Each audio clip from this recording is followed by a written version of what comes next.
Hello students. तो अभी हम लोगों ने पिछले वीडियो में देखा था कि जैसा कि हम जानते हैं सारे मैटर जो होते हैं कई सारे एटम से मिलकर बने होते हैं। तो इसी को बेसिस लेकर के एंटोनी लेवोसिए ने लॉ ऑफ केमिकल कॉम्बिनेशन दिया। तो दो लॉ ऑफ केमिकल कॉम्बिनेशन है। पहला law of conservation of mass, इसके बारे में हम लोग स्टडी कर रहे थे कि law of conservation of mass का मतलब होता है कि रिएक्शन के दौरान या रिएक्शन के पहले और रिएक्शन के बाद मास में कोई चेंज नहीं होता है। कोई भी हम लोगों ने एटम मॉलिक्यूल लिया है तो उसका शुरू का मास और बाद में रिएक्शन होने के बाद जो नया केमिकल बना है उसका मास बराबर रहता है, यानी मास में कोई चेंज नहीं होता है। ये हम लोगों ने देखा था। That is law of conservation of mass. This is the first law under law of chemical combination. ठीक है। तो हम लोगों ने क्या केमिकल लिया था, ये हम लोगों ने कॉनिकल फ्लास्क लिया था, उसमें बेरियम क्लोराइड नीचे ले लिया था वाटर में डिजॉल्व करके उसका सोल्यूशन, और उसके अंदर हैंग किया था एक टेस्ट ट्यूब छोटा सा जिसमें हम लोगों ने सोडियम सल्फेट लिया था और उसको कॉर्क लगाया था। अब एक प्रश्न आ सकता है कि कॉर्क क्यों लगाया। कॉर्क लगाया है इसलिए हम लोगों ने ताकि कोई भी अननेसेसरली कोई पार्टिकल इंटर न कर जाए, क्योंकि उससे क्या होगा, वेट पे असर पड़ेगा, बहुत ही माइक्रो लेवल पे असर पड़ेगा, लेकिन उसका असर पड़ेगा तो हमारा ओवरऑल ये लॉ जस्टिफाई नहीं होगा। इसलिए प्रिकॉशन के लिए इसको हम लोग कॉर्क से बंद करते हैं ताकि कुछ भी अंदर का कोई गैसियस प्रोडक्ट बनाए तो बाहर न निकल जाए, जिससे वेट लॉस भी हो सकता है, या बाहर से कोई अनवांटेड चीज़ अंदर ना आ जाए, इसलिए कॉर्क हम लोग लगाते हैं। ठीक है। अब हमने लिया था इसमें बेरियम क्लोराइड, बेरियम क्लोराइड, और टेस्ट ट्यूब के अंदर लिया था हमने सोडियम सल्फेट, सोडियम सल्फेट। ठीक है। अब इन दोनों का जब रिएक्शन होता है तो अगर देखा जाए, इसको थोड़ा यहीं पे लिख देते हैं, बनता है बेरियम सल्फेट और सोडियम क्लोराइड। ये दो केमिकल बनते हैं जब ये रिएक्शन हो जाता है। स्टार्टिंग में हम लोग क्या करते हैं, इसको ऐसे जार ले लेते हैं, इसका मेजरमेंट ले लेते हैं, वेट ले लेते हैं, फिर थोड़ा सा इस जार को टिल्ट करते हैं, इस फ्लास्क को टेढ़ा करते हैं ताकि इसमें का केमिकल इसमें गिर जाए और ये रिएक्शन हो जाए, ये दो प्रोडक्ट बन जाए, है ना। तो ये करते हैं। तो शुरू का वेट बिना मिक्स किए, बिना रिएक्शन हुए, और बाद में रिएक्शन होने के बाद का वेट मेजर करेंगे तो हमको दोनों में कोई अंतर नहीं पता चलेगा। इसका मतलब हमारा मास कंजर्व है, सेम है, उसमें कोई परिवर्तन या चेंज नहीं हो रहा है। This is law of conservation of mass. तो हमने क्या लिया था, 1.23 ग्राम हमने लिया था ये, और 1.53 ग्राम लिया था हमने ये। ठीक है। तो ये टोटल अगर वेट मेजर किया जाए तो कितना आ जाएगा, 2.76 ग्राम टोटल इधर का वेट जो हमने दोनों सेपरेट लिया है। अब इनसे मिलकर के दो नया प्रोडक्ट बन रहा है तो इन दोनों का वेट भी किसके बराबर होगा, इसी के बराबर होगा, यानी इन दोनों का वेट भी जितना भी आएगा वो कुल मिलाकर 2.76 ग्राम ही होगा। स्टार्टिंग का रिएक्शन के पहले का वेट और बाद का वेट केमिकल का सेम रहता है, कोई चेंज नहीं होता है। यही हमारा law of conservation of mass है। ठीक है, क्लियर। चलिए, तो ये हो गया। उसके बाद हम लोग चलते हैं नेक्स्ट टॉपिक पर। हमारा नेक्स्ट लॉ जो है लॉ ऑफ केमिकल कॉम्बिनेशन के अंतर्गत, that is law of constant proportion. ठीक है। तो लॉ ऑफ केमिकल कॉम्बिनेशन तो हमारा एंटोनी लेवोसिए ने ही दिया था, और उसके अंतर्गत law of conservation of mass भी एंटोनी लेवोसिए ने ही दिया था। लेकिन इसके बाद सेकेंड जो लॉ है उसमें थोड़ा सा कंट्रीब्यूशन जोसेफ प्राउस्ट का है, एक दूसरे साइंटिस्ट हैं, तो उनका भी हम लोग देख लेते हैं क्या करते हैं, उन्होंने क्या बताया था। ठीक। तो ये हो गया law of conservation of mass. I hope आप लोगों को समझ में आ गया होगा। अब आते हैं दूसरे लॉ पर। दूसरे लॉ पे आते हैं, law of constant proportion. Proportion means आप जानते हैं रेशियो, अनुपात, मैथ्स में आप पढ़े होंगे। तो ये किस बात का प्रोपोर्शन बोल रहा है इसको हम लोग को समझना पड़ेगा, है ना। तो जैसे कि पहले के साइंटिस्टों ने, फिलोसफर्स ने बताया था कि कोई भी मैटर जो होता है या कोई भी मॉलिक्यूल जो होता है, बड़ा वस्तु होता है, वो छोटे छोटे परमाणु या एटम से मिलकर बना होता है। अब वो किस तरह मिलकर बना होता है यही समझा रहे हमारे लेवोसियर। तो कांस्टेंट प्रोपोर्शन एक बार देख लेते हैं। पहले एग्जाम्पल लेते हैं फिर इसके थ्योरी पर आते हैं। मान लीजिए वाटर है, वाटर का फार्मूला होता है H2O, ठीक है। H2O में अगर एटम की बात की जाए तो दो तरह के एटम है, एक हाइड्रोजन है और एक ऑक्सीजन है ना, दो टाइप के एटम है, ठीक है। हाइड्रोजन कितने हैं, दो हाइड्रोजन है ना, H के नीचे 2 है। ऑक्सीजन कितने हैं, 1 है, एक ऑक्सीजन है, 1 है तो उसमें 1 लिखने की ज़रूरत नहीं है। एक हाइड्रोजन का मास 1 होता है तो दो हाइड्रोजन का मास 2 हो गया, ठीक है।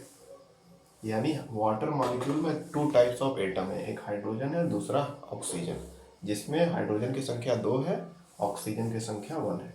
ऑक्सीजन का मास कितना होता है, 16, ठीक। अब किसी भी मॉलिक्यूल में जितने भी एटम होते हैं उनके मास का रेशियो निकालते हैं, रेशियो या प्रोपोर्शन निकालते हैं, ठीक। तो हमने एक वाटर मॉलिक्यूल लिया एग्जांपल के रूप में। वाटर मॉलिक्यूल में दो हाइड्रोजन है, एक हाइड्रोजन का मास 1 होता है तो दो हाइड्रोजन का मास 2 हो जाएगा, 2 × 1 है ना। ऑक्सीजन के एक एटम का मास 16 होता है तो वही 16 लिख दिया। अब इन दोनों का रेशियो निकालेंगे, ठीक है। कैसे निकालेंगे, 2/16, या यहाँ पर रेशियो वाला भी सिंबल लगा के कर सकते हैं आप। 2 × 1 = 2, 2 × 8 = 16। यानी हम लोग कह सकते हैं कि वाटर में हाइड्रोजन और ऑक्सीजन के मास का रेशियो कितना है, 1:8, 1/8 है ना। ये समझ में आया, ठीक, क्लियर। अब चलिए कोई दूसरा एग्जांपल देखते हैं जहाँ पे ये दोनों ही सेम टाइप के एटम हो लेकिन वाटर ना हो, कुछ और हो। ये वाटर का तो हमने देख लिया, 1:8 रेशियो आया, ठीक। एक और एग्जांपल ले लेते हैं, ये पहला एग्जांपल हो गया हमारा। दूसरा एग्जांपल H2O2, इसको बोलते हैं हाइड्रोजन परऑक्साइड। क्या बोलते हैं, हाइड्रोजन परऑक्साइड, परऑक्साइड P, थोड़ा सा यहाँ पे गड़बड़ लिखा रहा है जल्दी जल्दी में, परऑक्साइड, हाइड्रोजन परऑक्साइड। इनमें टाइप ऑफ एटम तो सेम है लेकिन उनके एटम की संख्या डिफरेंट है ना, जैसा कि आप देख रहे होंगे। यहाँ पे हाइड्रोजन 2 है और ऑक्सीजन कितने हैं, 2 है। यहाँ ऑक्सीजन 2 है, यहाँ 1 था वाटर में, 2 ऑक्सीजन हो गया। थोड़ा ऑक्सीजन के सिंबल को आप डिफरेंट बनाएंगे नहीं तो 0 लगेगा, तो उसका ध्यान देना आपको। थोड़ा सा बड़ा सा ऑक्सीजन बना सकते हैं, वो 2 ऑक्सीजन हो गया, 2 हाइड्रोजन, 2 हाइड्रोजन का मास हो गया 2, और बीच में रेशियो का साइन बना देंगे, है ना, क्योंकि हमको किसी भी मॉलिक्यूल में present atom, type of atom के मास का रेशियो निकालना है। तो हाइड्रोजन परऑक्साइड में 2 टाइप के एटम है, हाइड्रोजन और ऑक्सीजन। तो हाइड्रोजन के मास का रेशियो किससे कंपेयर करना है, ऑक्सीजन के मास के रेशियो से जो उसमें प्रेजेंट है। कितने ऑक्सीजन प्रेजेंट है, 2, 2 × 16, क्योंकि एक ऑक्सीजन का मास 16 होता है तो 2 ऑक्सीजन का हो जाएगा 16 × 2 32, तो हो जाएगा 2:32, क्लियर। अब यहाँ पे 2:32 का रेशियो निकालेंगे, 2 × 1 = 2, 2 × 16 = 32। तो ओवरऑल हमको ये पता चला कि हाइड्रोजन परऑक्साइड में हाइड्रोजन और ऑक्सीजन के एटम के मास का रेशियो कितना है, 1:16 है ना, 1:16, जो कि कंप्लीटली डिफरेंट है वाटर में हाइड्रोजन और ऑक्सीजन के मास के रेशियो से, क्लियर। तो ये जो लॉ है, सेकेंड लॉ और लॉ ऑफ केमिकल कॉम्बिनेशन में सेकेंड लॉ क्या है, लॉ ऑफ कांस्टेंट प्रोपोर्शन। ये लॉ बोलता है कि किसी भी मॉलिक्यूल में जो एटम होते हैं उनके टाइप ऑफ एटम के मास का रेशियो यूनिक रहता है हर एक मॉलिक्यूल का। जैसे वाटर में अगर क्या है, वाटर में 2 हाइड्रोजन होते हैं, 1 ऑक्सीजन, इनके मास का रेशियो निकाला 1:8। वही सेम एटम यहाँ भी है लेकिन उनकी संख्या डिफरेंट हो गई है ना, ऑक्सीजन एक बढ़ गया है ना, टाइप ऑफ एटम सेम है लेकिन संख्या अलग हो गई है। एक नया तरह का केमिकल बन गया है, एक नया सब्सटेंस बन गया है, और यहाँ पे मास का रेशियो क्या आ गया, डिफरेंट इससे। तो वही ये लॉ बोलता है कि ब्रह्मांड में जो भी केमिकल होते हैं उनमें जितने भी एटम मौजूद हैं उनके मास का रेशियो हमेशा फिक्स होता है, वो चेंज नहीं होता है। जैसे वाटर है, वाटर चाहे हम नदी से निकालें या समुद्र से निकालें या अंतरिक्ष से मिले या कहीं से भी, किसी भी सोर्स से मिले, या हम लोग केमिकल रिएक्शन करके लैब में पैदा करें वाटर, तब भी उसका फार्मूला यही रहेगा, वो कभी चेंज नहीं होगा। और जब फार्मूला यही रहेगा तो उसका मास का रेशियो भी क्या होगा, सेम होगा। ठीक है, यानी हर एक मॉलिक्यूल का जो एटम का मास का रेशियो होता है वो कांस्टेंट होता है, सेम होता है, वो यूनिक रहता है हर एक मॉलिक्यूल के लिए। समझ गए बात? क्लियर? तो यही समझना था आपको। इसमें और कुछ एक दो एग्जाम्पल हम लोग देख लेते हैं। ये आप आई होप आप लोग को क्लियर हो गया होगा। ऐसे कई सारे जितने भी मॉलिक्यूल हैं उनमें जो भी एटम है उनके मास का रेशियो फिक्स रहता है, वो कभी भी सेम नहीं हो सकता दो मॉलिक्यूल के लिए, है ना। ये नहीं कि एक ही रेशियो दो तीन मॉलिक्यूल में हो, दैट इज इम्पॉसिबल। और यही ये लॉ बोलता है कि हर एक मॉलिक्यूल में प्रेजेंट जितने भी एटम हैं उनके मास का रेशियो कांस्टेंट रहता है, फिक्स रहता है। ठीक है, एक और एग्जांपल इसका देख लेते हैं। एक और एग्जांपल देख लेते हैं। मान लेते हैं एग्जांपल के रूप में हमने ले लिया कार्बन डाइऑक्साइड। पहला एग्जांपल ये ले लिया और दूसरा एग्जांपल हमने लिया कार्बन मोनोऑक्साइड। कार्बन डाइऑक्साइड में क्या है, एक कार्बन है दो ऑक्सीजन है। कार्बन मोनोऑक्साइड में क्या है, एक कार्बन है और एक ऑक्सीजन है।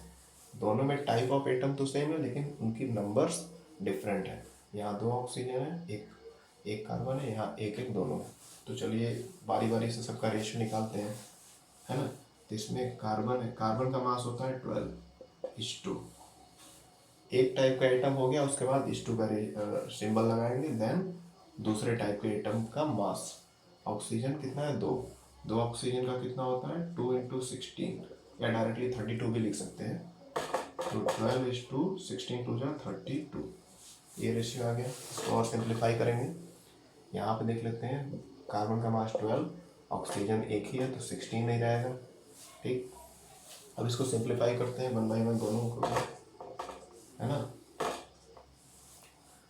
4 से करते हैं, 4 3 जा 12, 4 8 जा 32। 2 से भी कर सकते थे, मैंने डायरेक्टली बड़े नंबर से किया ताकि ज़्यादा लंबा ना खींच जाए। ठीक है, इसको भी 4 से मैं कर रहा हूँ। 4 3 जा 12, 4 4 जा 16, तो 3:4। और यहाँ पर क्या आया 3:8। ठीक है, दोनों के रेशियो में कंप्लीटली डिफरेंस आपको दिखाई दे रहा होगा।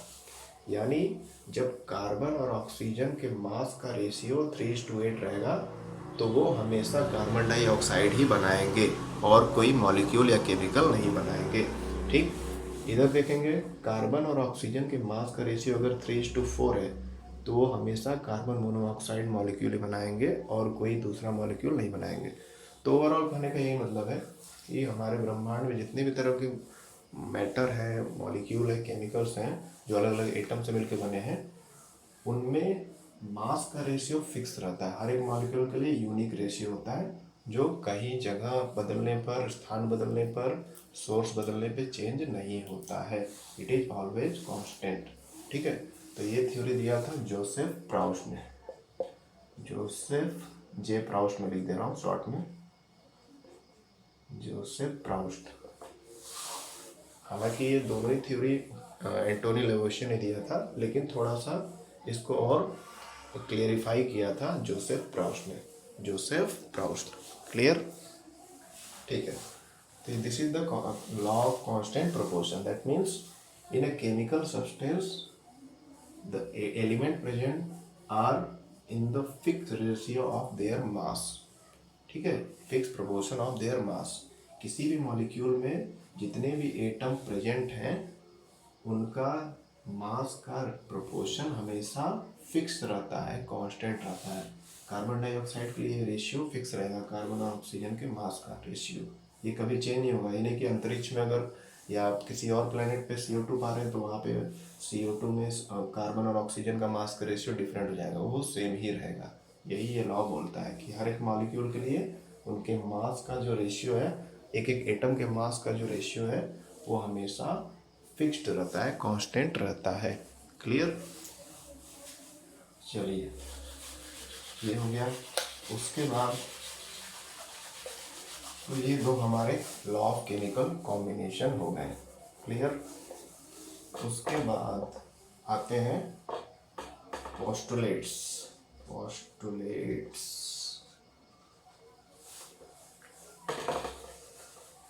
थोड़ा सा पोस्टुलेट्स पे आते हैं, यानी जॉन डाल्टन के पोस्टुलेट्स पे आते हैं कि जॉन डाल्टन ने क्या बोला।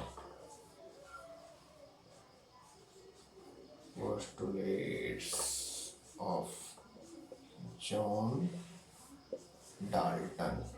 डाल्टन का जो एटॉमिक थ्योरी है, जॉन डाल्टन्स एटॉमिक थ्योरी, ये बहुत फेमस है।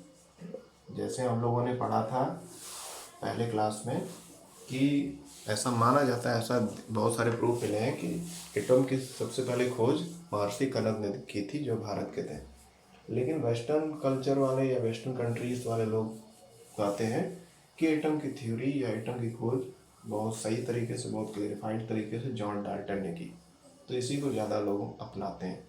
तो जॉन डाल्टन का एटॉमिक थ्योरी जो है वो बहुत ज़्यादा फेमस है, इसलिए इसको हम लोग पढ़ने जा रहे हैं कि जॉन डाल्टन ने आखिर अपने थ्योरी में क्या क्या कहा। That comes under postulates of John Dalton's atomic theory. तो सबसे पहला तो इनका जो थ्योरी का पॉइंट था वो एज इट इज सेम था जैसा कि हमारे इंडियन फिलोसफर और अदर कंट्री के फिलोसफर ने दिया कि atom is made of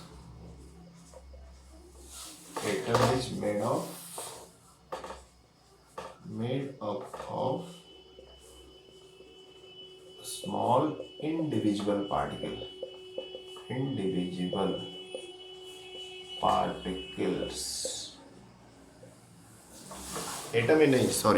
Matter is made up of small individual particles known as atom, है ना। जो कि पहले के फिलोसफर ने भी बोला था, इन्होंने भी वही बात को दोहराया कि जो वस्तु होता है, कोई मैटर होता है, वो छोटे छोटे इंडिविजुअल पार्टिकल से बनता है, यानी ऐसे पार्टिकल जिनको तोड़ा ना जा सके फर्दर। उनको क्या नाम दिया? जॉन डाल्टन ने एटम नाम दिया, है ना।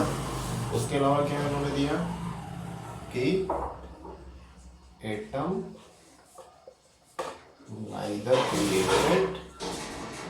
neither created nor destroyed, है ना।